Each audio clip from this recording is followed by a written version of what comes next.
Nous arrivons en fin de cette semaine. Nous sommes le vendredi 24 juillet 2020. Il sonne 11 heures un peu partout au Togo et dans de nombreux pays d'Afrique de l'Ouest.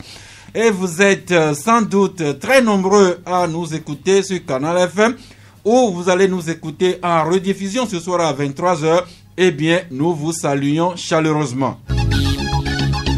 Nous saluons également celles et ceux qui nous écouteront en léger différé sur Radio Lumière à Anéro, ou encore sur Radio Courtoisie à Dapon, ou encore les auditeurs de Central FM depuis Sokoré, les traditionnels et vieux amis de Radio Daoul à Bassa, sans oublier non plus ceux qui nous écoutent sur Radio Sama FM à Niamtougou. Nos pensées vont également à l'endroit de celles et ceux qui nous écoutent en Europe, en Asie, en Amérique, un peu partout dans le monde, par le biais des radios numériques, Radio Gameli, Ebon Radio ou encore sur l'application de Canal FM. Et également, vous qui suivez le Club de la Presse sur la chaîne vidéo, vous êtes tous salués autant que vous êtes. À la technique aujourd'hui, nous comptons sur l'accompagnement technique de Vitabwe Koko Michel Tomega et de Géraud Dakoucha.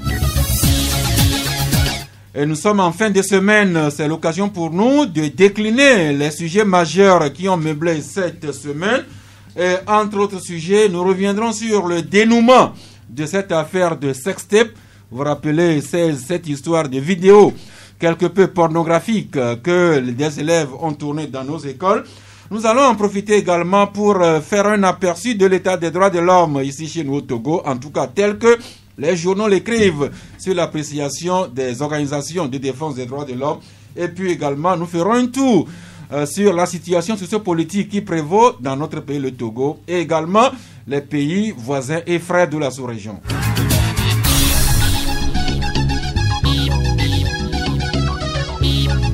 Mais en prélude à tous ces débats, nous pensons personnellement à deux amis. Un qui n'est plus et l'autre qui est. S'il vivait encore, il aurait eu aujourd'hui 47 ans. C'est notre confrère, notre ami, Eric Sala. Vous vous rappelez Eric Sala qui a commencé sa carrière à Radio Canal FM avant de faire ses preuves sur d'autres médias et qui a fini comme expert en communication au ICDH. Il y a quelque temps, il nous a quittés, mais nous pensons à lui. Si, encore une fois, s'il vivait aujourd'hui, Eric Sala aurait eu 47 ans. Ainsi pour Eric, un autre ami, lui, il est là, en chair et en os. Il travaille dans sa clinique médicale. Il a également ses engagements sociaux un peu partout au Togo, en Afrique et dans le monde entier. Lui, c'est Serge Michel Kodom. Il souffle une bougie d'anniversaire aujourd'hui. Le Club de la Presse, qui a le plaisir de le recevoir souvent, nous lui adressons ce clin d'œil. Joyeux anniversaire, joyeux anniversaire, joyeux anniversaire.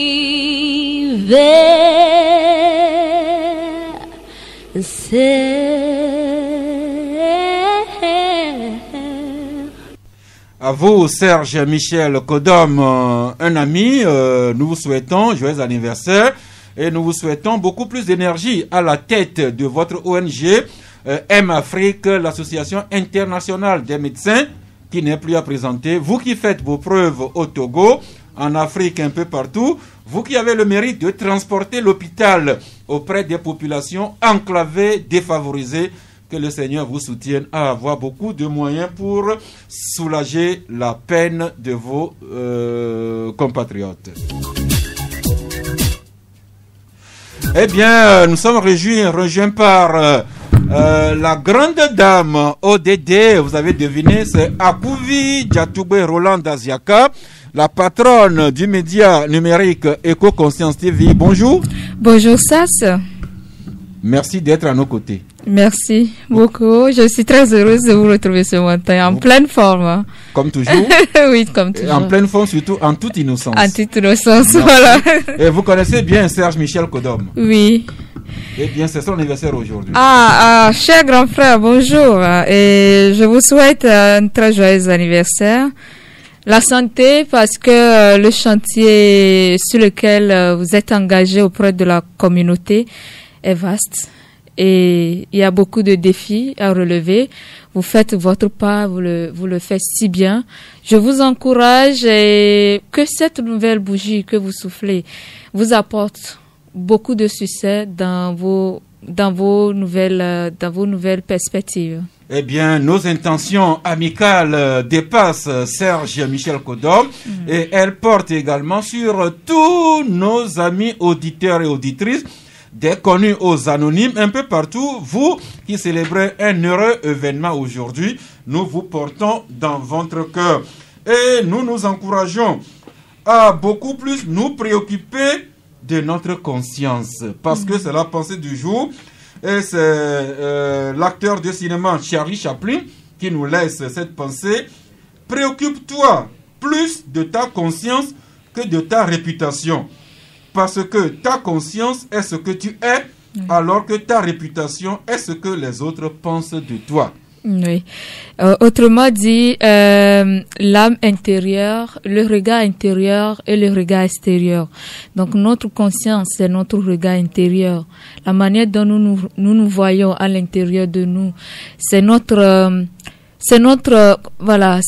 âme au fait, la conscience. Et quand vous avez la meilleure conscience ou bien la bonne conscience, vous donnez toujours la meilleure image de vous-même et c'est ce que les autres pensent de vous et c'est ce qui est votre réputation. Donc, la conscience, le mot conscience est très important et à mon niveau, et ça représente quelque chose de très, très... c'est une valeur pour moi et j'invite tout le monde à regarder sa conscience parce que science sans conscience n'est que ruine de l'âme. Préoccupe-toi beaucoup plus de ta conscience que de ta réputation, parce que ta conscience est ce que tu es, alors que ta réputation est ce que les autres pensent de toi. C'est l'héritage de l'acteur de cinéma Charlie Chaplin, qui est beaucoup plus passé dans la postérité comme Charlot. Je me rappelle quand nous étions petits garçons que nous regardions le film Charlot et son chien, entre autres. Eh bien, c'est l'héritage de Charlie Chaplin que nous revisitons aujourd'hui pendant que nous accueillons Thierry Afanoukoé. Bonjour. Bonjour Sassé, bonjour à toutes et à tous.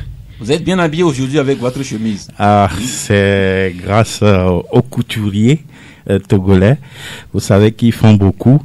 Et il faudrait que nous puissions les soutenir en portant ce qu'ils produisent. Donc, félicitations à eux. Eh bien, si vous n'étiez pas plus gros et plus large que moi, nous aurions échangé nos chemises. Mais Yatoubé, vous, comme Thierry le dit, voilà un couturier qui a taillé cette belle chemise qui rend Thierry Afanoukoé un peu moins vilain.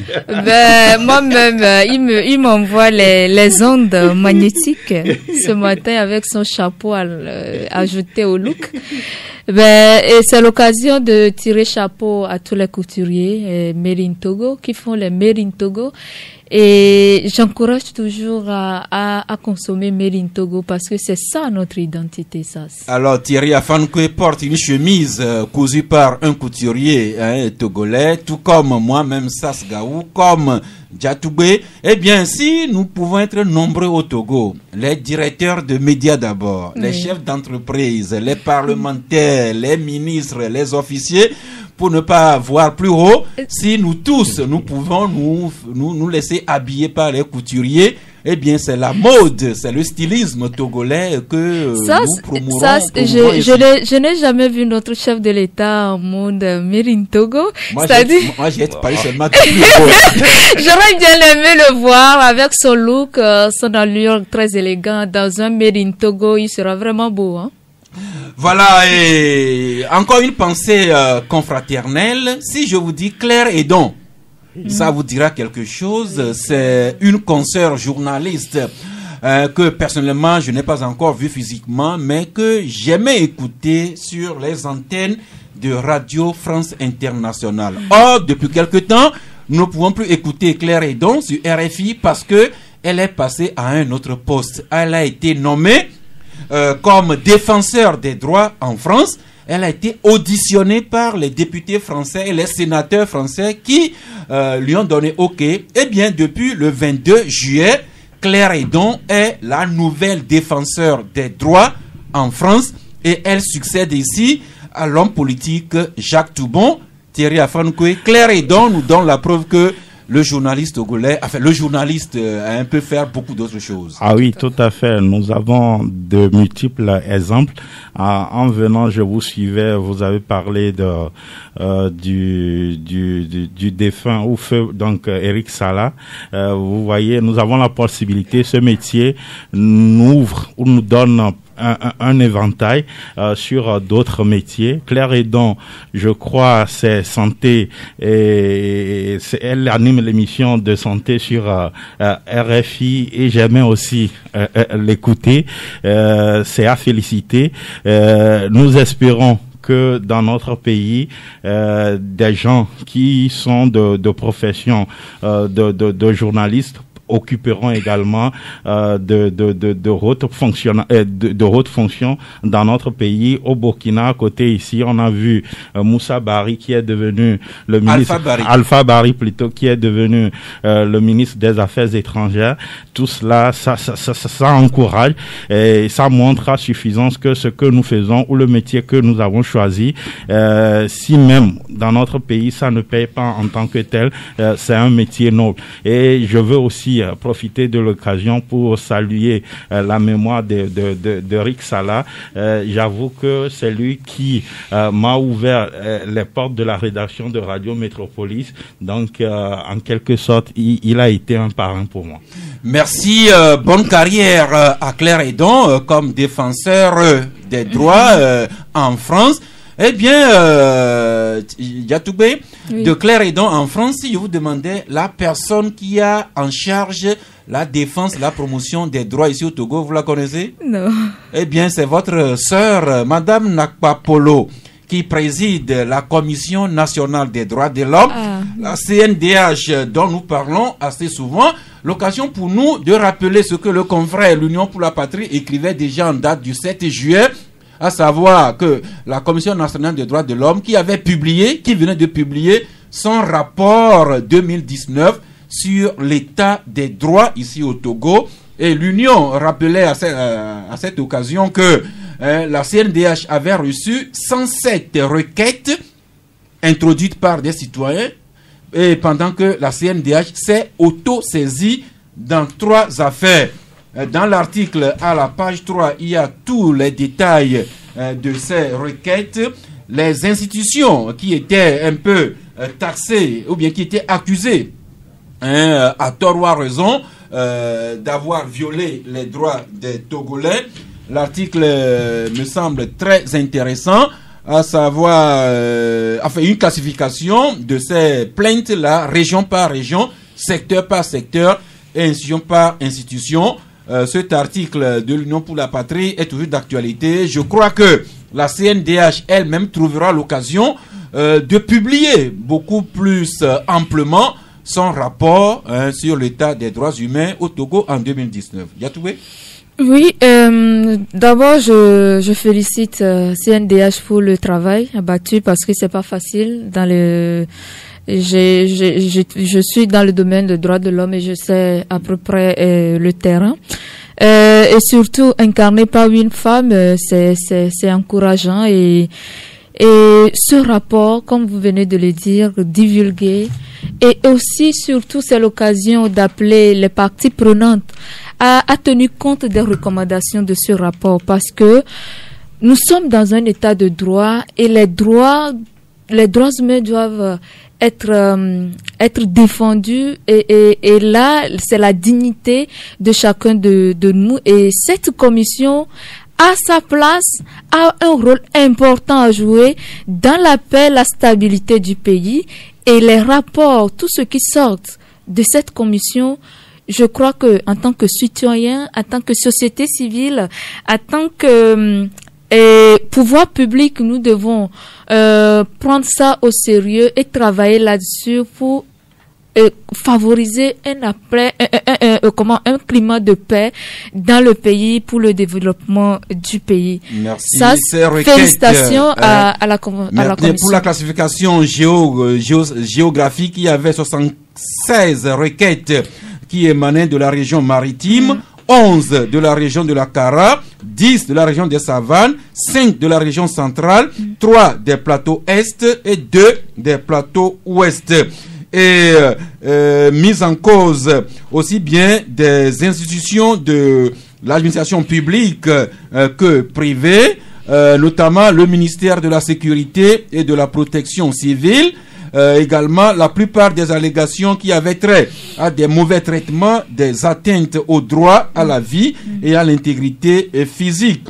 Également, mise en cause le ministère de la Justice, et bien d'autres secteurs que vous découvrirez. Eh bien, vous ne connaissez pas Madame Nakpapolo? Eh bien, elle fait petite dame, petite femme, mais grande dame à la tête de cette institution, parce que avant d'être portée à la tête de la CNDH, Madame Nakpapolo avait été secrétaire d'État auprès de la justice, toujours en charge des droits humains. Mais avant cela, Madame Nakpapolo avait été pendant longtemps ambassadeur du Togo auprès des Nations Unies à Genève, toujours sur les droits de l'homme, pour dire que c'est pas la taille qui fait l'affaire, mais la valeur intérieure. Gatoué? Les armes bien nées. Aux armes bien nées. Aux armes bien nées. Et disons également aux femmes pas toujours bien taillées. Bien taillées.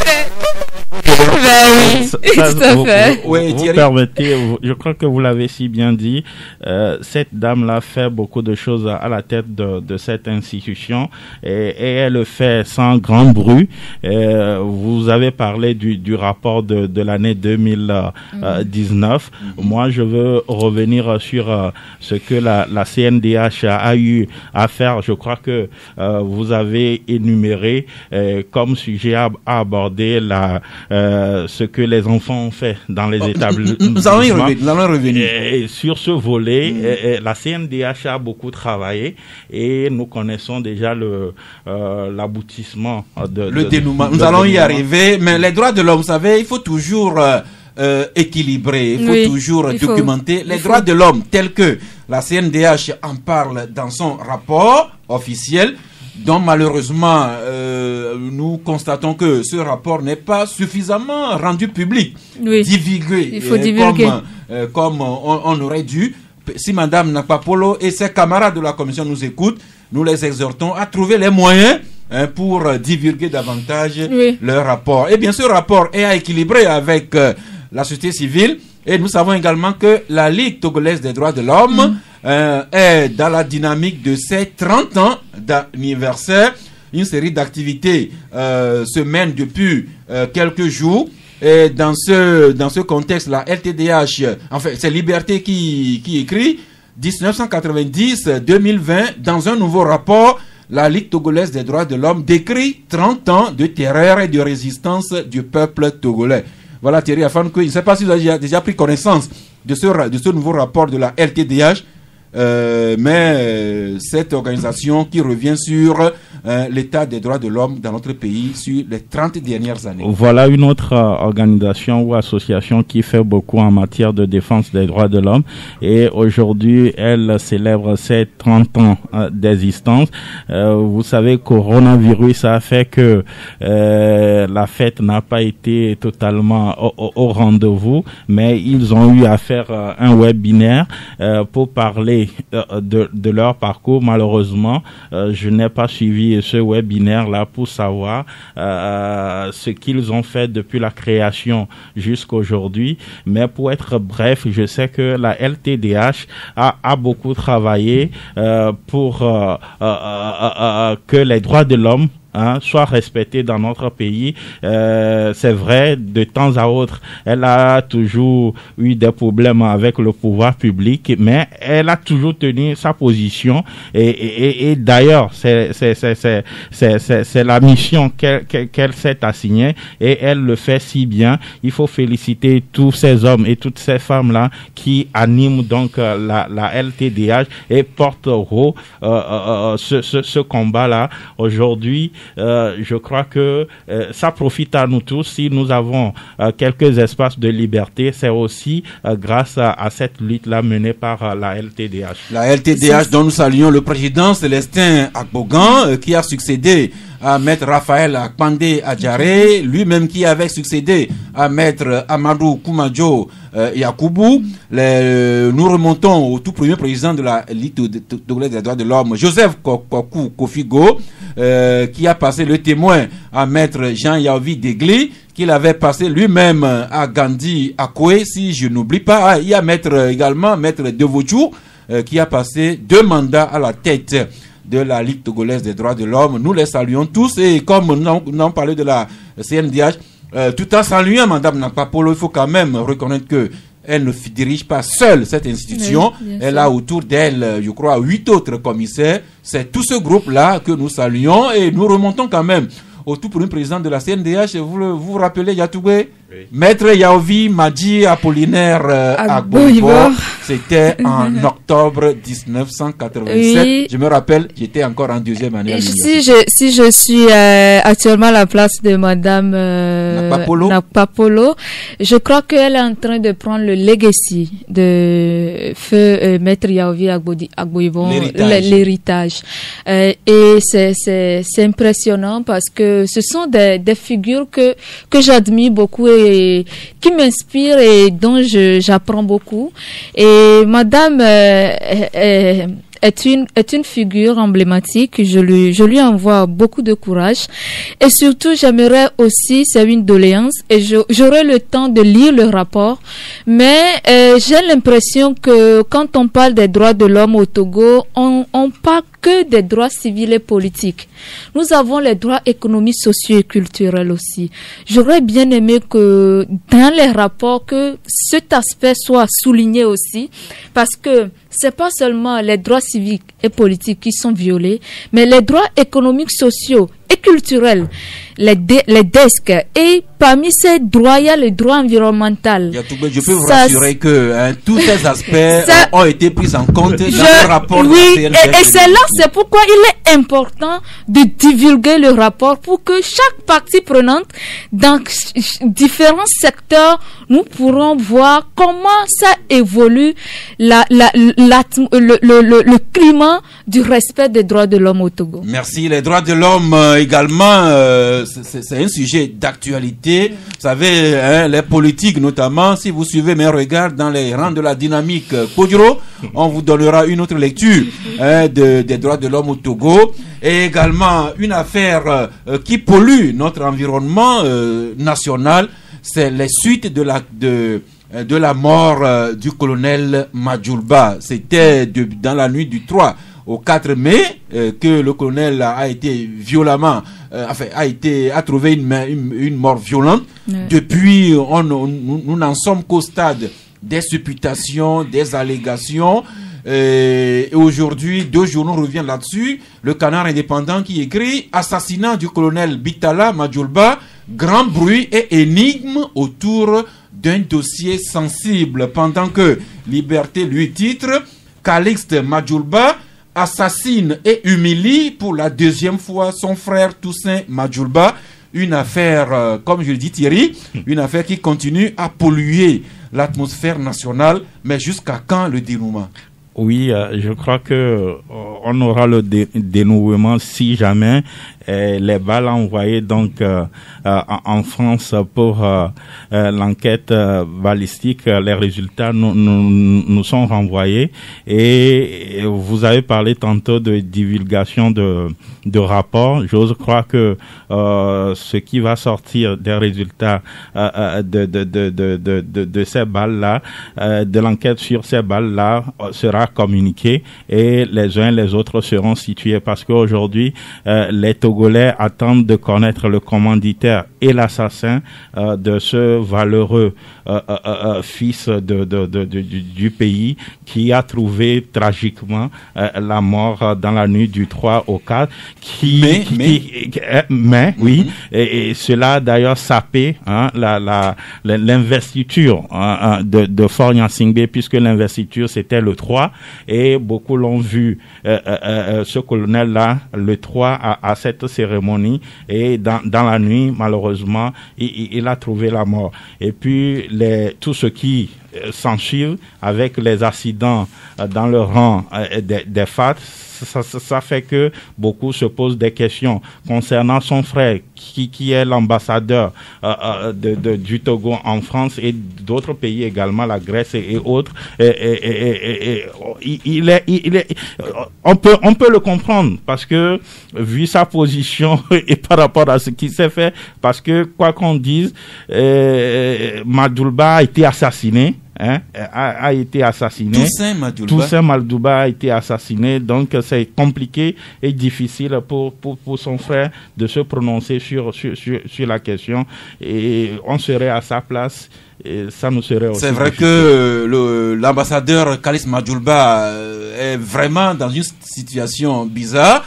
Il est officier de l'armée togolaise, colonel de son état, ambassadeur de son pays en France. Alors, on l'a mis dans la commission d'enquête sur les circonstances de la mort de son frère. Il a participé à calmer les jeunes qui se sont révoltés pour réclamer le corps. Donc, on a promis, il a d'ailleurs rassuré ces jeunes ou la famille comme quoi le corps de son frère leur sera retourné pour les cérémonies, mais jusque-là, rien n'est fait, tout le monde est là. Je crois que cette situation doit aussi embarrasser Faure Gnassingbé. Merci, nous parlions tantôt de nous, les journalistes. Alors, un confrère qui enrichit notre répertoire pour que nous avons également un confrère de marque, Ahmed Bakayoko, ministre de la Défense, Premier ministre par intérim en Côte d'Ivoire. Il fut journaliste. Peut-être qu'on verra Thierry Afankoué, Sasgaou, Gatoubé. Disons dans quelques années, je ne parle pas de maintenant. Non, bon, puisque il y a la formation d'un gouvernement, d'un nouveau gouvernement dans les tiroirs. C'est vrai, on nous avait parlé de la fin de l'état d'urgence qui a été prorogé de 45 jours. Maintenant, on nous parle encore de fin juillet. On attend de voir. Non, plutôt août. L'état d'urgence a été prolongé jusqu'à la mi-août. Oui, mais pour la nomination d'un nouveau gouvernement, on nous parle encore de fin juillet, selon les informations que nous avons. On attend de voir si cette fois-ci les autorités du pays vont respecter. Les Togolais auront toujours la patience d'attendre jusqu'à la sortie de cette fumée blanche. Maintenant, le sextape, cette affaire-là qui continue de défrayer la chronique. Heureusement, nous espérons que nous en sommes au dénouement.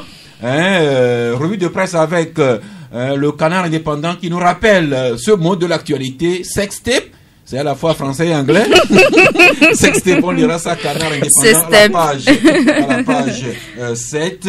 Et puis l'Union, l'Union pour la patrie. Nous parlions tantôt de la CNDH. Eh bien, l'Union pour la patrie nous écrit que la CNDH ne reste pas indifférente à cette affaire-là de sextape, notamment quand les jeunes ont été interpellés et entendus. Eh bien, l'Union écrit là-dessus, gestion de l'affaire sextape dans l'établissement scolaire. C'est les propos de Madame Nakpa Polo, présidente de la CNDH, qui dit, citation, « Les élèves sont bien traités. Ils reçoivent les visites de leurs parents qui leur apportent à manger au moins 2 fois par jour.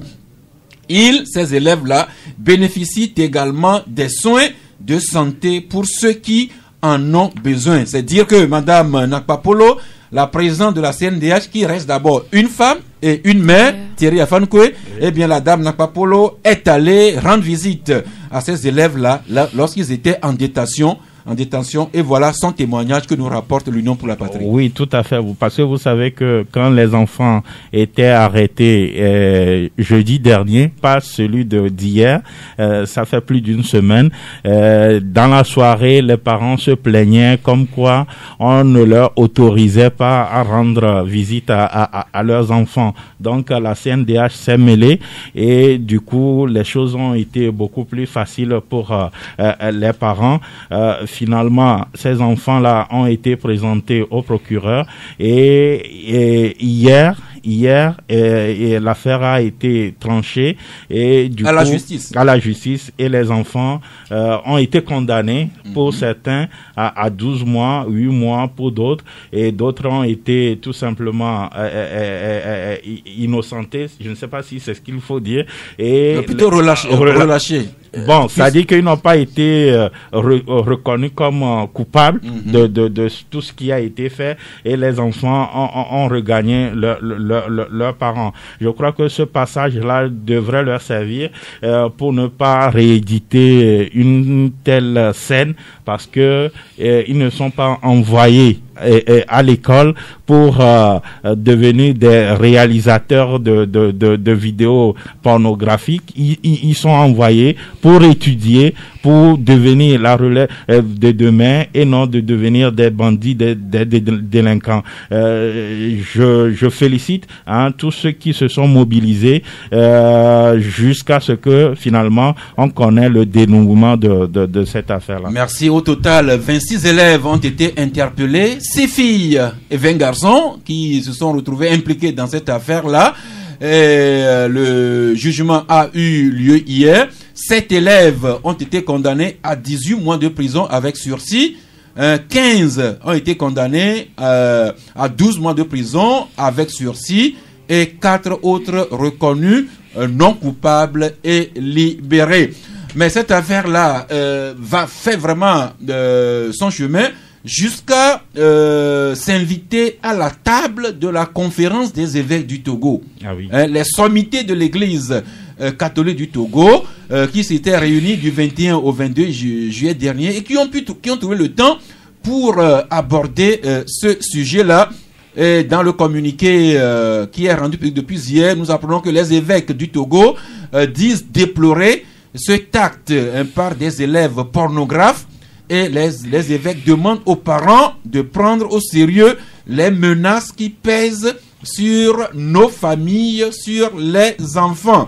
Tout en condamnant ces actes qui portent atteinte aux mœurs, les évêques du Togo invitent non seulement les élèves, mais aussi les parents, les éducateurs, les responsables religieux et les diverses institutions civiles et publiques à prendre au sérieux les menaces auxquelles font face les familles, en particulier les jeunes et les enfants.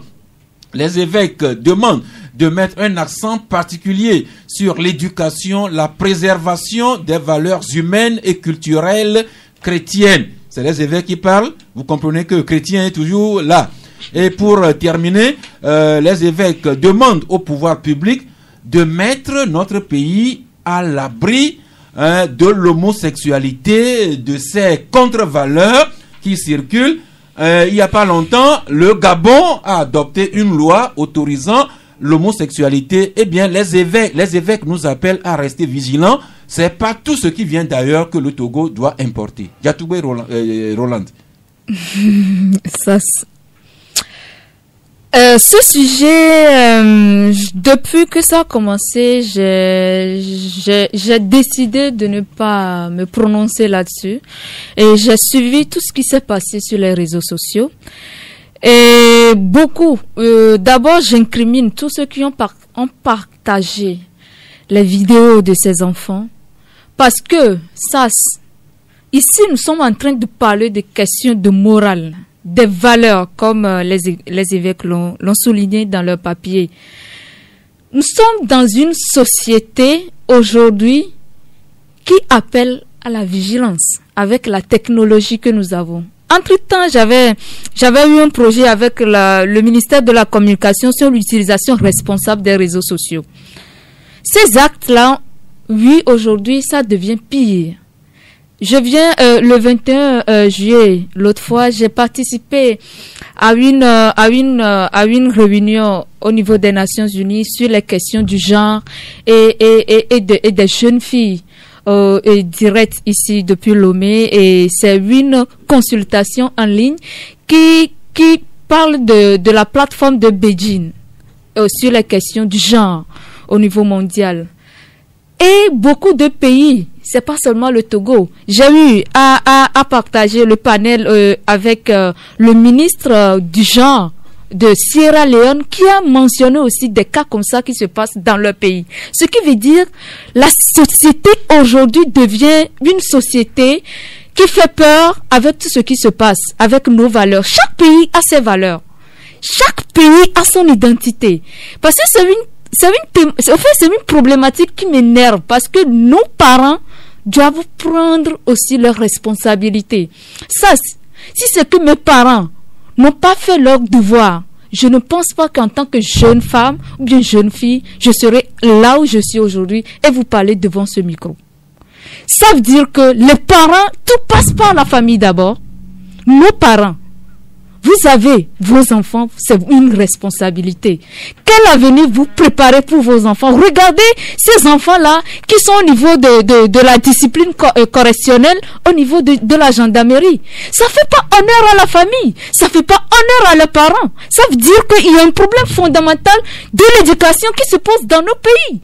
Et dans notre pays, ça, on ne peut pas laisser des choses comme ça. Il y a la loi de l'utilisation. Je crois que c'est l'occasion pour le gouvernement de renforcer cette loi de cybercriminalité. Tous ceux qui partagent et qui prennent plaisir de voir les petites filles font le C-step et ils rient, ils repartagent, ce sont des criminels. Ça, ce sont des criminels. Vous y allez vraiment fort. Oui, aujourd'hui, je suis hyper énervé par cette action-là, parce que la gendarmerie doit interpeller ces messieurs qui repartagent ces vidéos, qui font le tour et faire le buzz sur les réseaux sociaux. C'est de n'importe quoi. Les réseaux sociaux sont créés pour des choses spécifiques, utiles pour le développement et pas pour des choses comme ça. Merci. Parce que le danger, Thierry, dans cette le affaire-là, chacun a fait sa part. Les pouvoirs publics, pas les ministres en charge de l'éducation, ils ont circulé dans l'établissement. La force publique a recherché, interpellé les enfants impliqués. La justice est allée jusqu'à les juger, les condamner, heureusement avec sursis. Et puis les évêques maintenant qui prennent leur bâton de pèlerin en tant qu'autorité morale et qui en appellent aux enfants, bien sûr, à leurs parents, à tous les éducateurs, mais à l'État également de veiller à nous mettre à l'abri de ces contre-valeurs qui nous viennent d'un peu partout. Oui, je crois que les évêques ont situé les uns et les autres et il revient à chacun de prendre ses responsabilités. Je voulais rebondir sur ce que Diatoukpe venait de dire sur le fait de partager ces vidéos-là, parce qu'il s'est fait que malheureusement l'une de ces vidéos s'est retrouvée sur un des sites pornographiques.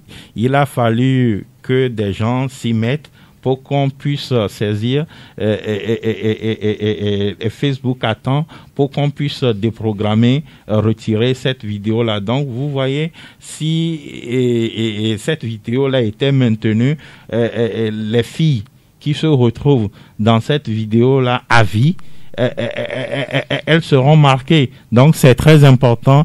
Il faudrait que les parents puissent contrôler maintenant les portables de leurs enfants, tout ce qu'ils font avec, pour qu'on ne se retrouve demain dans de telles situations. Et puis dorénavant, il faudrait que les responsables des établissements scolaires soient plus regardants dans tout ce qui se fait. Il faudrait qu'ils soient à l'écoute des élèves. Il faudrait qu'ils soient proches de ces élèves-là pour que ceux qui sont les auteurs de ces gens-là, parce que après tout, c'est certaines personnes qui véhiculent ces genres de pensées, qu'on puisse les démasquer. Et, il faut accroître la sensibilisation. Il faut lancer donc également l'appel aux organisations de la société civile d'accroître la sensibilisation dans les établissements scolaires pour décourager ou dissuader ces élèves-là qui vont vouloir encore entreprendre. L'éducation, voilà le maître mot que les autorités religieuses religieuses ont réitéré hier.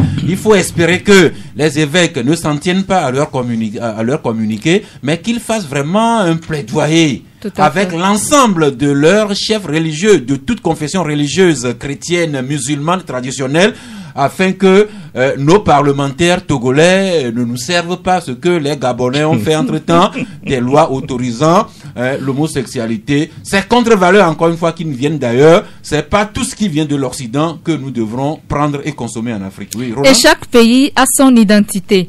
Ça pose, tout ce que nous disons pose un problème. Ça montre qu'il y a une crise au niveau du secteur de l'éducation. Et là, je parle de l'ODD 4.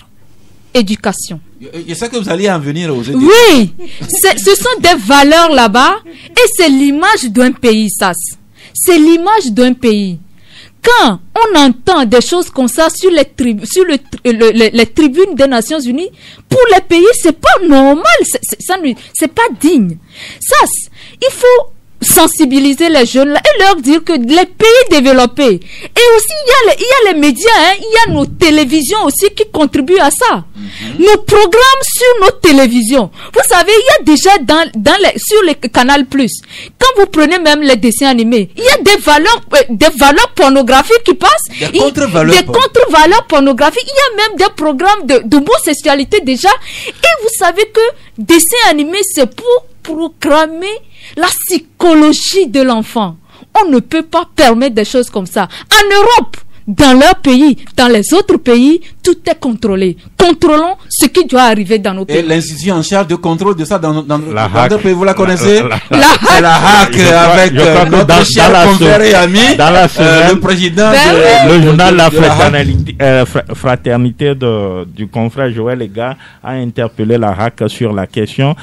Pour appuyer ce que Roland a dit, je crois qu'il y a un dessin animé qui passe en boucle sur l'une des chaînes de Canal Plus, et je crois le nom c'est les Loud, et il y a une famille de plus de 8 ou 9 garçons, 2 filles et un seul garçon, et les parents, et il y a de ces valeurs-là, de ces contre-valeurs-là qu'on passe en boucle, parce que quand on commence, on prépare le cerveau à accepter. Ce vrai qu'on n'a plus là, eh bien nous demandons à la HAC de vraiment contrôler tout ce qui passe dans notre pays comme sur les médias et de vraiment faire le travail avec régulation, le travail de régulation avec toute la discipline qu'il faut. Les journalistes sont vraiment à la page aujourd'hui. Nous venons d'apprendre par notre confrère Noël Tadegno, que nous avons un autre illustre confrère, Chérif Sy, journaliste et aujourd'hui ministre de la Défense dans le pays des hommes intègres, le Burkina Faso. Oui. Mais journaliste animateur qui également veut sortir de son studio d'animation. C'est bien de parler de Réveil Togolais de 6h à 8h30, mais s'inviter également dans une bataille publique qui porte sensibilisation dans la riposte contre la Covid-19. David Agouati, bonjour. Bonjour Sassa, bonjour confrère au plateau, bonjour également à tous les auditeurs et les auditrices. Eh bien, la Covid-19, c'est une réalité. Savez-vous, c'est aujourd'hui même, 24 juillet, qu'on aurait dû procéder à l'ouverture solennelle des Jeux Olympiques de Tokyo en 2020, mais le coronavirus est passé par là. Et beaucoup de choses qu'on a dû remettre à plus tard, et pendant que les chiffres augmentent encore. Ce matin, j'ai écouté que il y a plus de 15 millions de contaminés de par le monde entier, et plus de 600 000 morts dans le monde. Et l'Afrique qui paraissait épargnée revient également de plus en plus dans l'œil du cyclone. Madagascar même qui appelle à l'aide publique. L'Afrique du Sud où on craint le pire. Qu'est-ce qu'il en serait pour le Togo? Je ne sais pas trop. Mais ce que nous pouvons jouer, sur quoi nous pouvons jouer, c'est la prévention. David Agouati, c'est ce que vous vous apprêtez à faire. Oui, tout à fait. Tout change autour de nous et nous devrons tout faire pour vivre avec le changement que nous vivons. C'est ce qu'a laissé entendre l'écrivain malien Seydou Badia. Tout change et il faut vivre avec notre le temps. Tout à fait. Donc la Covid est apparue. Or, chaque année, moi j'organise avec mes auditeurs un pique-nique et tous les ans. Donc cette année, ça doit avoir lieu. Mais on ne peut pas rassembler tant de nombre de gens aujourd'hui à cause de la pandémie. Alors qu'est-ce qu'il faut faire? Il faut essayer de prévenir tout le monde. Il faut essayer de sensibiliser les gens autour de cette pandémie. C'est pour ça que le dimanche prochain, j'invite tous les auditeurs de la radio Canal FM et aussi, surtout, tous ceux qui m'écoutent dans mon émission Canal Matin, à venir au centre communautaire de Baie à partir de 11h. Donc, l'événement commence à 11h. Vous avez choisi l'heure du club de la presse, même si c'est dimanche. Même si c'est dimanche, voilà. Attention, nous allons déposer un brevet de droit d'auteur sur 11h au club de la presse. Il faut choisir le jour du marché où le marché s'anime beaucoup. Voilà, c'est ça. Donc, le marché va s'animer au centre communautaire de Baie. À 11h juste, ça commence. Donc, je demande aux gens d'être là déjà à 10h ou 10h30 parce que les premiers venus seront les premiers servis. On aura à distribuer des bavettes au cache-nez, gel hydroalcoolique et aussi des savons pour permettre aux gens de pouvoir se laver les mains. Donc l'événement est dénommé un auditeur, une bavette, un gel. Un auditeur, une bavette, un gel, ce sera le dimanche à partir de 11h au centre communautaire de Baie. Mais je pense que cette discussion sera ponctuée quand même de messages de sensibilisation sur la pandémie. Tout à fait. Nous avons dans notre programme écrit au maire de la commune du Golfe 1, Monsieur Joseph Gomado, qui sera à nos côtés, ou du moins c'est un représentant pour sensibiliser nos auditeurs sur les gestes barrières. C'est-à-dire il faut rappeler chaque fois aux auditeurs ce qu'il faut faire pour être en bonne santé. Le DG du centre communautaire de Baie sera là également parmi nous pour sensibiliser toujours les auditeurs. Moi-même, j'y serai et parler aussi de la sensibilisation. Vous-même, en tout cas, si le programme le permet. Merci. Donc, les amis de l'émission Canal Matin, David Agboati en tête, nous invite le dimanche prochain, ce sera le 26 juillet, au centre communautaire de Baie, un auditeur, une auditrice, une bavette, un gel, ouais. Et plus quoi encore? Savon aussi. Un savon pour aller se laver les mains et des messages de sensibilisation sur les comportements barrières, comment se comporter pour que le coronavirus ne passe pas par nous. Voilà. Et nous profitons de cette occasion pour remercier tous ceux qui nous ont aidés. C'est des gens qui ont produit des cache-nez pour nous. Nous commençons tout d'abord par notre directeur, le directeur de la radio Canal FM, qui nous accompagne. Il y a Daredi qui nous a donné également des gels. Ils sont très nombreux, Natalias. Il y a le DG du centre communautaire de Baie, Antiako, Sagbe le tailleur, comme Vision, Lucien le tapissier, Mama Djene David aussi nous accompagne. Mama Maoutaou. Et puis, il y a une personne qui ne veut pas qu'on donne son nom. Cette personne se reconnaîtra. De toute façon, on lui dit merci. Merci à vous, David Agboati. Et rendez-vous le dimanche à 11h au centre communautaire de Baie. Tout à fait.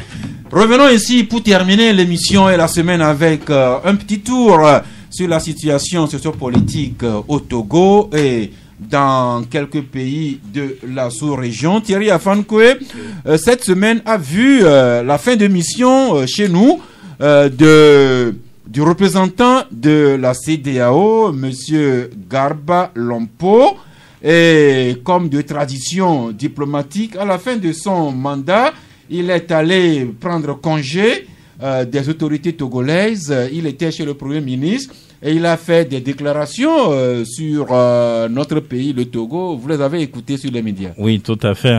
Je crois qu'il a passé plusieurs années dans notre pays. Et ça lui a permis de côtoyer beaucoup de personnalités, tant politiques que de la société civile. Et chacun a une idée sur la personne de Garba Lompo.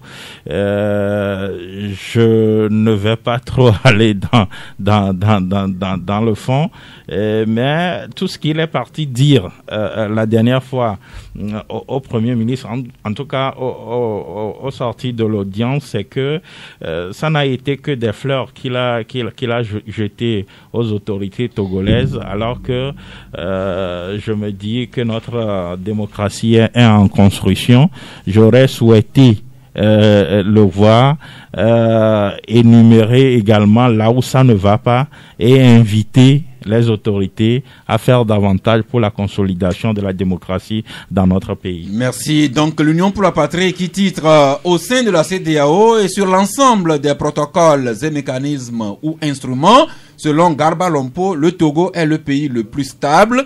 Garba Lompo même qui recommande le Togo à d'autres pays de la sous-région, mais dans le Togo dont parle Garba Lompo, il y a aussi d'autres acteurs politiques, dont ceux de la dynamique Monseigneur Podjro, et ce n'est un secret pour personne.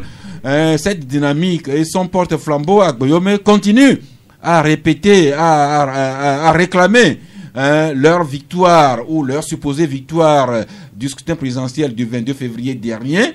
Cette dynamique qui projette une manifestation de rue, ce sera le 1er août prochain.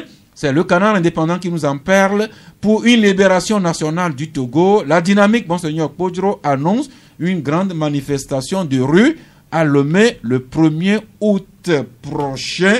Eh bien Thierry, nous verrons d'ici le 1er août prochain si la stratégie de réponse à la Covid-19 d'un côté et la loi sur les manifestations publiques au Togo de l'autre, ce qu'il en sera de cette activité publique projetée par la dynamique. Oui, tout à fait. Vous savez que il y a coronavirus et bien avant coronavirus, je crois qu'il y a des restrictions sur les manifestations dans notre pays parce qu'à un moment donné, la coalition voulait manifester, mais toutes ces manifestations n'ont pas été autorisées, du même que le Front Togo le Front citoyen Togo debout. Voilà, donc on se demande si cette fois-ci l'autorisation sera donnée à la dynamique Monseigneur Podjro pour manifester. Mais est-ce qu'il faut toujours continuer dans cette voie-là?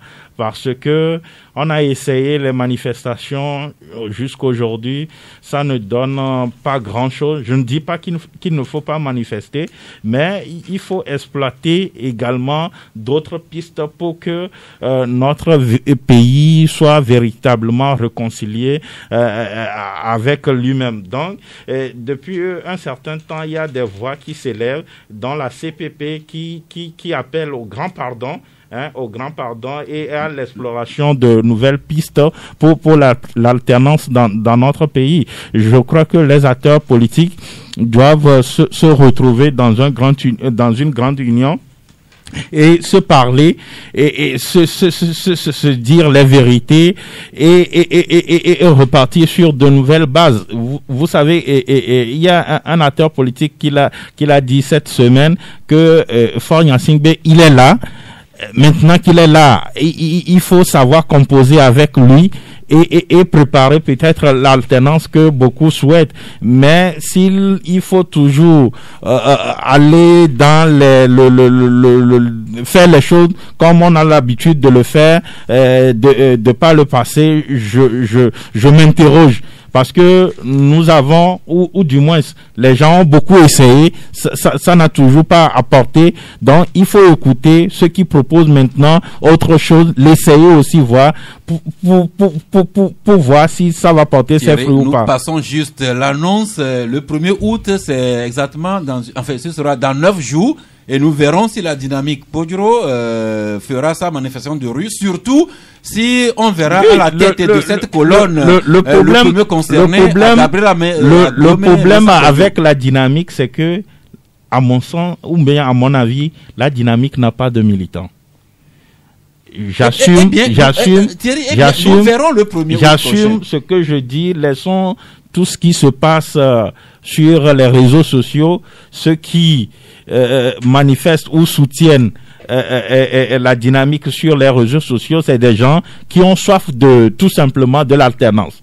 Et à un moment donné, ils ont cru que la dynamique pouvait apporter cette alternance-là. Mais vous et moi, nous sommes témoins que le 22 février passé, malheureusement, en tout cas, avec les résultats qu'on a eus avec la CENI et la Cour constitutionnelle, la dynamique n'a pas apporté cette alternance-là. Donc, comme je le dis, est-ce que aujourd'hui il faut encore déverser les gens dans les rues?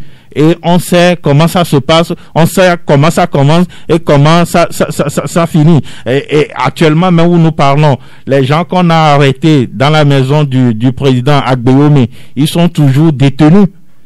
Personne ne réclame plus leur libération. Bien avant ça, d'autres qui ont été arrêtés dans le cadre des manifestations de la coalition. Il y a certains qui sont encore à la prison. Vous voyez, et après ça, il y a d'autres qu'on nous a présenté comme quoi ils ont un projet de renverser le pouvoir des militants du PNP. Tous ces gens-là sont derrière sont en prison, personne n'en parle. Maintenant, on veut encore déverser d'autres personnes dans la rue. La finalité, c'est quoi? Le projet, c'est quoi? C'est pour se dire, je suis populaire ou je suis quoi? Non, soyons sérieux. Merci. Donc, il faut aussi essayer ou réfléchir à d'autres stratégies comme le propose l'UDS Togo d'Antoine Folly ou encore la CPP, et essayer de se parler. Faure Gnassingbé est là, et si qu'on soit d'accord ou pas, il est là, et essayer d'aller vers lui, discuter, poser les vrais problèmes et trouver un mécanisme pour qu'on puisse aller à l'alternance comme d'autres pays l'ont essayé. Parler des partis,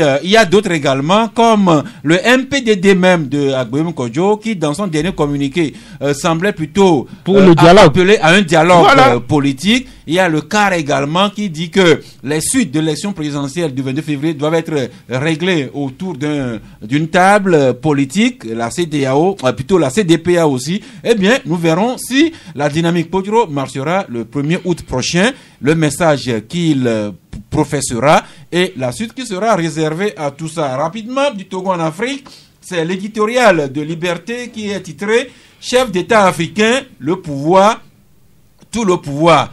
Et vous savez que le sujet d'actualité, c'est le Mali. Le Mali où 5 chefs d'État de la sous-région étaient hier. Et là-dessus, le Canard indépendant écrit 5 chefs d'État au secours d'Ibrahim Boubacar Keïta, et que Liberté, lui, écrit 5 mousquetaires pour sauver Ibeka. D'après les reportages que nous avons, la mission de ces 5 chefs d'État de la CEDEAO au Mali hier n'a pas été un franc succès. Oui. La preuve, on nous annonce un sommet extraordinaire le lundi prochain. Voilà, et donc vous voyez, les Maliens sont vent debout et ils ont la chance d'avoir un minimum qui sait ce qu'il veut pour son pays. Voilà quelqu'un qu'on est parti surdoyer avec 50 millions et qui a refusé. Mais chez nous ici, c'est combien de millions la mallette on leur a donné et ça a créé tous les problèmes. Qui a soudoyé qui ailleurs? Au Mali, l'imam a dit qu'on est venu avec une mallette de 50 millions. Pour 50 millions de quelle devise? De francs CFA. Ou bien euros, ou bien dollars. De francs CFA. Mais chez nous, avec je ne sais combien, vous avez vu tout ce que ça a créé et la coalition est divisée ou bien... Bon, je ne veux pas trop parler. Vous voyez, donc, le problème malien, avant d'être politique, je crois que est d'ordre social. C'est la différence un peu par rapport à ce qui se passe chez nous. Nous, notre problème est purement politique. Ça dit que tout est politique chez nous. Mais le problème malien me semble très complexe. Il y a la politique, il y a le social, et il y a également les intentions d'autres puissances. Voilà. De s'accaparer. Mais ce que je vais dire aux Maliens, c'est que cette façon de procéder là n'est pas bon, n'est pas démocratique, parce que ils ont pris l'habitude, ils ont pris goût de ne plus laisser un président démocratiquement élu aller au bout de son mandat. Donc, si ils ne veulent plus des élections, qui puissent se concerter, s'entendre pour que on n'assiste plus à cette scène-là où un président qui est en cours de mandat, on écourte son mandat, soit par un coup d'État ou bien on cherche à le faire partir par la rue. Donc c'est compliqué. Donc nous Africains, nous devrons réfléchir par rapport à ce que nous voulons pour notre pays. Et puis ce qui se passe au Mali, tout est parti aussi des questions de corruption. Ça doit inspirer nos dirigeants togolais, parce que le chef de l'État, Faure Gnassingbé, ne va pas toujours aller en campagne et dire qu'il va aller en guerre contre la corruption, et c'est quand il fait de telles déclarations que la corruption est beaucoup plus en vogue chez nous, et il ne dit rien. À chaque campagne, il répète la même chose, mais et quand il s'adresse de nouveau, la corruption est à un niveau bon, donc ça pose problème. Merci, il faudrait que les mécanismes, les différents mécanismes mis en place pour lutter contre la corruption. 12h01, les auditeurs s'impatientent dans le Stadium Bloc. Nous sommes curieux et impatients de les écouter. Nous comptons sur eux pour aborder toutes les questions que nous avons exposé et débattu aujourd'hui. Canal FM. Chers amis auditrices, auditeurs, nous avons parlé de beaucoup de sujets aujourd'hui. Maintenant, nous vous attendons pour nous enrichir davantage. Le premier auditeur en ligne, bonjour. Oui, allô. Oui, c'est monsieur? Oui, c'est monsieur Pelé. Oui, allez-y, Pelé. Oui, je le plateau. Et je voulais faire comprendre à M. Adja qui dit que c'est la dynamique Moudjura soif de la tenance. Non, c'est le peuple togolais qui a soif de la tenance depuis 1990. Le 2 vous allez voir, 19 août, ça veut dire que c'est le peuple togolais qui a soif de la tenance. Maintenant, quand vous parlez qu'il faut faire autrement pour aller à la tenance et voir M. Faure Gnassingbé, combien de fois l'opposition a cherché à voir M. Faure Gnassingbé? Les Jean-Pierre Fabre et tous, ils ont cherché à voir le M. Faure Gnassingbé, mais on ne le voit pas. C'est ça le problème. Le président même ne sort pas pour parler, pour qu'on sache qu'il est là, pour qu'on cherche là où passer pour le voir. C'est là le problème togolais aujourd'hui. Nous avons besoin de notre président qui nous parle, qui s'exprime. Merci. Président, parlez-nous. Nous passons à l'auditeur suivant. Bonjour. Allô? Oui, bonjour. Bonjour, Sars. C'est monsieur? Didier.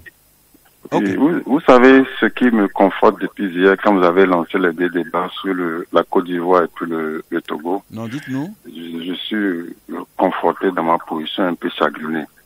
Quand je vois un peu tous les gens qui ont supporté le troisième mandat, ils défendent qu'on ne doit pas dire un président démissionner, mais eux-mêmes, ils viennent nous dire le contraire aujourd'hui. Je me demande qu'il y a un problème dans ce pays. Hier, vous étiez sur un problème de la Côte d'Ivoire.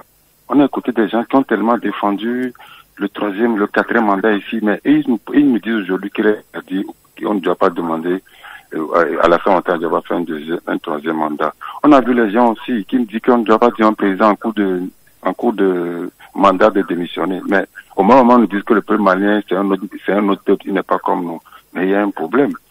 Bon, revenons au sujet. Si nous sommes dans un pays normal, où le jeu est clair, la démocratie se joue, on ne peut pas demander à un président, ça soit clair, on ne peut pas demander à un président en cours de mandat de démissionner. Si chaque fois que nous sommes dans un jeu qui n'est pas clair, il y a des fraudes, les élections ne marchent pas bien, c'est ce qui arrive. Si par exemple, si on avait un cours constitutionnel qui était correct, tout le monde se reconnaît dans cette cour constitutionnelle, même si le président gagne, si c'est pas ma volonté, je me soumets. Je suis fier de ce plan, même si je ne l'ai pas voté. Mais c'est pas ce qui se passe. C'est ce qui amène les gens à demander la démission du président en cours de mandat. Regardez, j'avais donné un exemple aujourd'hui, vous m'excusez, je suis un peu long. Et regardez, aujourd'hui, la CEDEAO nous dit on ne doit pas dire à un président de démissionner. La Cour de justice de la CEDEAO a rendu des arrêts que les chefs d'État ont refusé d'appliquer. Je donne l'exemple, le cas Pacha, les députés de l'ANC, l'ancien maire de Dakar, Est-ce qu'ils ont appliqué les injonctions de la CEDEAO? Le cas Javon, l'Union africaine a fait des injonctions. Est-ce qu'on doit respecter? Mais aujourd'hui, ils viennent nous dire gardement, sans honte, qu'on ne doit pas dire un président de démissionner en cours de mandat. Vraiment, les intellectuels. Ouais, même le ministre Doucet. Merci, il a écrit l'Afrique malade. Vous-même, vous reconnaissez que vous avez été quelque peu long. Merci de partager le reste du temps avec ceux qui attendent en ligne. Bonjour, le suivant. Bonjour, monsieur Sass. Oui, Kokou. Ouais. Je salue le plateau. Moi, je ne serai pas long. Eh bien, soyez bref. Moi, je voulais toujours toucher le côté de l'éducation aujourd'hui. Je voulais féliciter madame qui est avec vous et lui demander au jour d'aujourd'hui pourquoi est-ce que dans les écoles on a enlevé le mot éducation et qu'aujourd'hui c'est l'enseignement seulement qu'on fait. Avant c'était le ministère de l'éducation. Aujourd'hui on n'a plus le ministère de l'éducation, on a le ministère de l'enseignement et on laisse le côté éducation dans les mains des parents, mais ce que les parents font à la maison pour les enfants, c'est autre chose que les enfants viennent apprendre dans les écoles. Donc vous souhaitez qu'on restaure un ministère de l'éducation avec pleine prérogative? Oui, et je voudrais demander à madame, est-ce qu'aujourd'hui... C'est pas une question à madame, faites votre développement.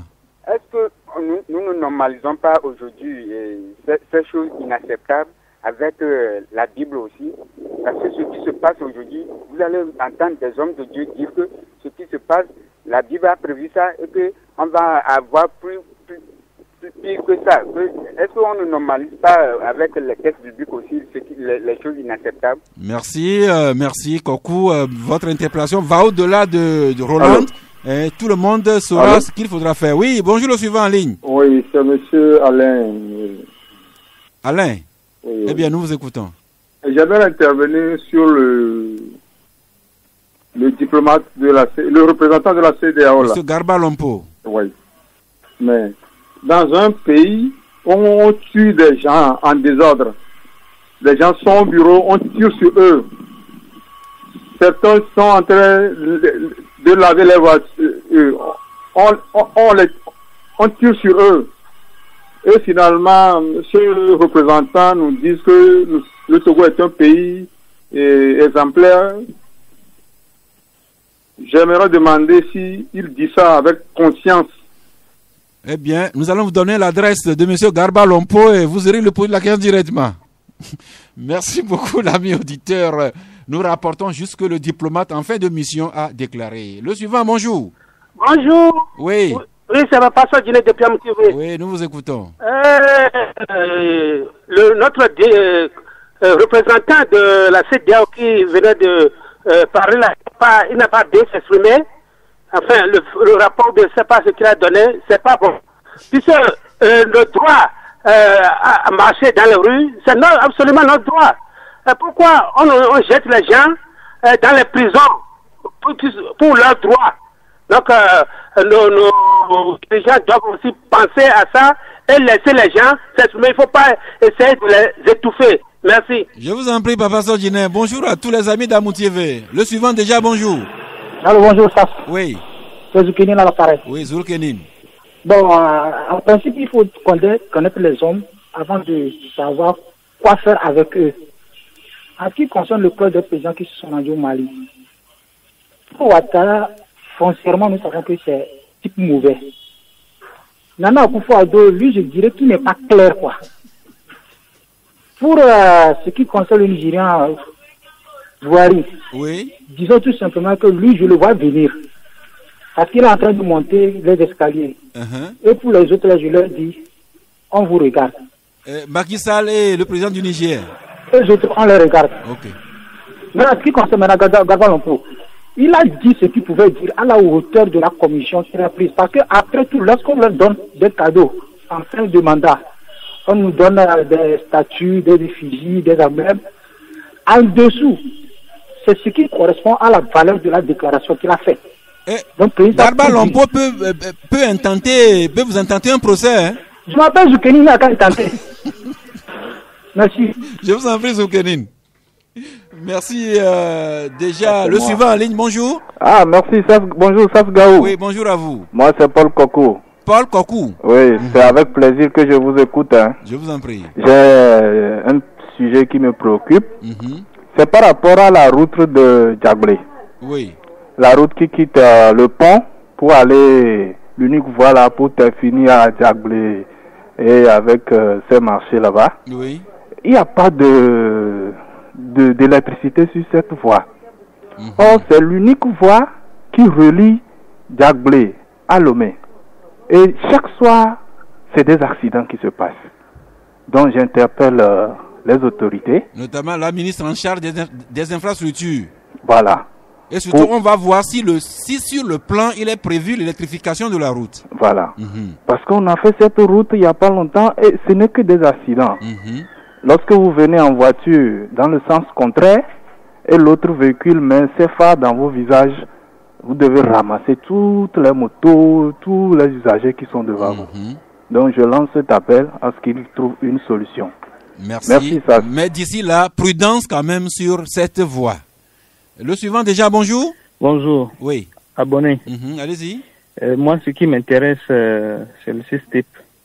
Sextape? Oui. Je prends pour base de données l'information qu'a donné vos compatriotes, vos co-commentaires hier. Les loups s'étonnent de n'avoir pas d'agneau comme successeur. Et ça m'a beaucoup plu. Là, c'est un titre du journal Canal D. Félicitations à eux. Cette décision de punir nos élèves, je pense que c'est une décision juste pour arrêter l'hémorragie. Maintenant, il faut penser à vraiment répondre avec tact et méthodologie comment la plaie y est pour qu'on puisse véritablement sortir. Et qu'est-ce que je propose? Cette affaire de bâton-là a mis la déroute au niveau de l'éducation. Les parents et les enseignants n'ont plus d'autorité en déphasage de punitions alternatives. Donc, il faudrait que les autorités du pays puissent restaurer et les parents et les enseignants avec les solutions alternatives. Deuxième chose, nous avons des proviseurs, des surveillants qui avaient incarné l'éducation. Il faut rappeler ces gens-là pour repenser l'éducation et la formation. Mais beaucoup sont à la retraite ou carrément ne sont plus de ce monde. Oui, il y en a encore qui existent, je les connais très bien. Vous-même, vous en faisiez partie, et qui incarnent l'éducation, ce qu'on appelle l'éducation et nos valeurs. Troisième chose, je m'adresse à nos religieux qui, à chaque fois dans les messes et dans les cultes, ne prédisent que la prospérité, le voyage, la bénédiction, et manque de nous faire revenir sur nos valeurs. Et même dans les couvents, les chefs traditionnels, les notables, tout ce monde-là possède des valeurs. Il faudrait que lorsque ils ont l'opportunité à l'église, dans les mosquées, que ces valeurs-là reviennent à la place de prospérité et paradis. Merci beaucoup, Komi, d'avoir servi la recette à chacun. Nous passons au suivant. Bonjour. Bonjour, Sandro. Sandro, oui. Oui, moi je voulais intervenir au niveau de Mali et du Togo. Bon, les Maliens réussirent à, en quelque sorte, faire une contestation qu'on ne sait pas encore l'issue. La CEDEAO est intervenue. Bon, on ne sait pas la solution qu'ils auront à proposer. Bon, pour le cas Togo, moi, premièrement, il y a un de vos collègues qui dit que l'opposition doit faire avec Fonia Sibé qui est déjà au pouvoir pour pouvoir arriver à l'alternance. C'est bien, mais il faudrait que ceux qui sont déjà au pouvoir, eux aussi, ont une idée pour accepter cette alternance, pour passer la main à quelqu'un. Dans le cas contraire, l'opposition ou bien le peuple qui aspire à l'alternance devait trouver ses moyens pour y arriver. Parce qu'au Togo, les élections ne résoudront jamais le problème de l'alternance. Vous me semblez bien pessimiste là. Oui, parce que ceux qui sont au pouvoir ne sont pas encore aptes à accepter que quelqu'un puisse venir les remplacer. Et surtout que nous savons que notre présidence, je ne pense pas qu'ils ont l'idée que on doit parler de locataire de la présidence. Parce qu'ils ont l'attitude de propriétaire. C'est ce qui fait que l'alternance n'arrive pas. C'est le peuple qui aura décidé de ça. et non l'opposition ou quelqu'un que ce soit. Merci. Merci beaucoup. Encore un auditeur déjà en ligne. Bonjour. Oui, allô. Oui, bonjour, monsieur. Oui, c'est très bien. Oui, bon retour. Ah oui, moi je voudrais parler entre le Mali et le Togo. Bon, c'est pas tellement de la même chose en tant que tel, parce que au Mali, il faut regarder ceux qui sont au front.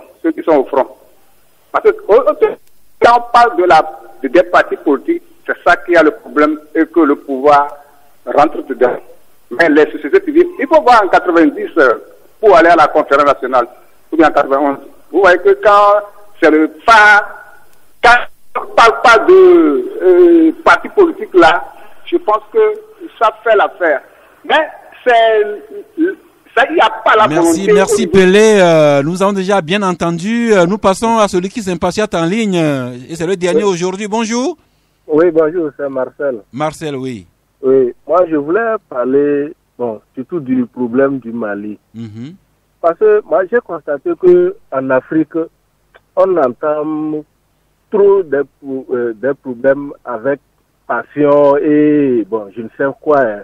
On met trop de passion dans les choses, on ne trouve pas de bonnes solutions. Pour ce cas du Mali, l'élection du président actuel n'a pas été contestée. La personne est bien élue. Maintenant, l'imam veut jouer un rôle comme le Moro Naba du Burkina ou bien comme le chef des Ashanti. Mais l'imam actuellement veut aller plus loin. Il veut se faire un faiseur de roi au Mali. Mais on ne peut pas tout de fois, c'est-à-dire quand il décide de tel, les Maliens vont accepter que c'est lui. Quand il réunit, les Maliens vont encore refuser. Donc on doit le changer. Et chaque fois, on est dans ce système, dans ce cercle. Chaque fois, on tourne. Moi, je vois que ce problème, ils ne trouveront pas de solution si on ne ramène pas à l'imam de comprendre que quand quelqu'un est élu, c'est à la fin de son mandat que le peuple doit le sanctionner. En tout cas, c'est moi mon point de vue. Merci d'avoir partagé avec nous. Ce qu'on peut dire, le petit Togo, 56 000 km², ça fait 30 ans que nous n'arrivons pas à comprendre le problème du Togo. Le Mali, ça fait 1 247 000 km², avec ses richesses naturelles supposées ou réelles, avec les convoitises, les intentions, le problème religieux, tout ça, ça me semble vraiment complexe. Eh bien, gardons foi que le génie malien saura trouver des pistes de solutions. 93.5 Canal FM. Merci à tous les auditeurs. Je constate que depuis 2 semaines, différents auditeurs entrent en ligne et chacun aborde un sujet différent. Cela nous conforte dans la richesse et c'est dans la différence que nous serons plus riches. Thierry Afankoué, oui. 1 minute pour réagir sur les propos des auditeurs. Oui, je crois qu'un auditeur m'a mal compris et je laisse passer. Maintenant, par rapport à ceux qui disent que le peuple doit prendre sa responsabilité. Voilà. Alors, il n'y a que 2 options. Si le peuple veut le changement, soit il l'exprime dans les urnes en votant pour le changement. Ou l'autre possibilité, c'est d'aller à un soulèvement, mais là encore, il faut être certain d'avoir l'appui de l'armée.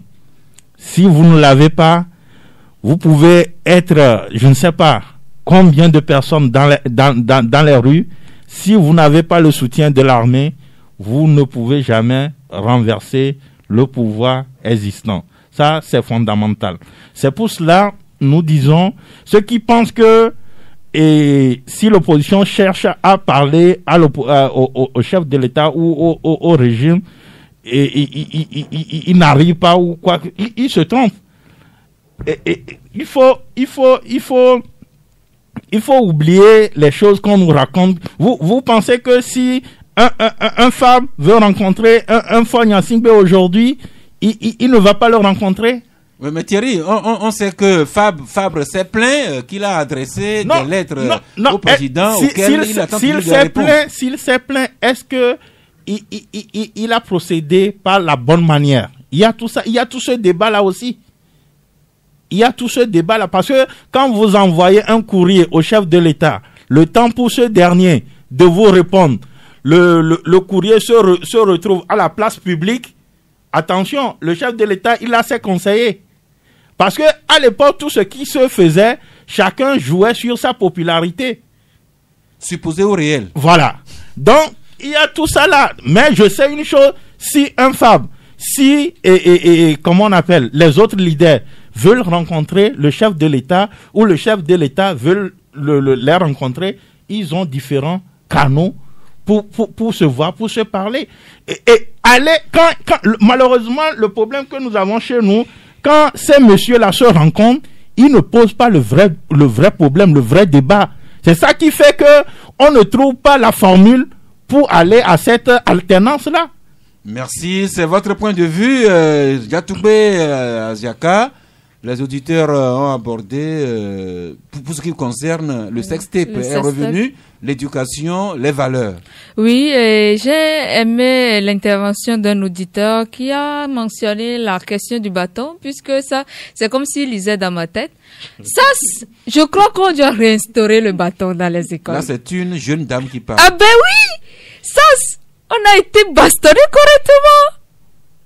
Mais aujourd'hui, nous sommes devenus ce que nous sommes aujourd'hui et nous avons encore des défis à relever.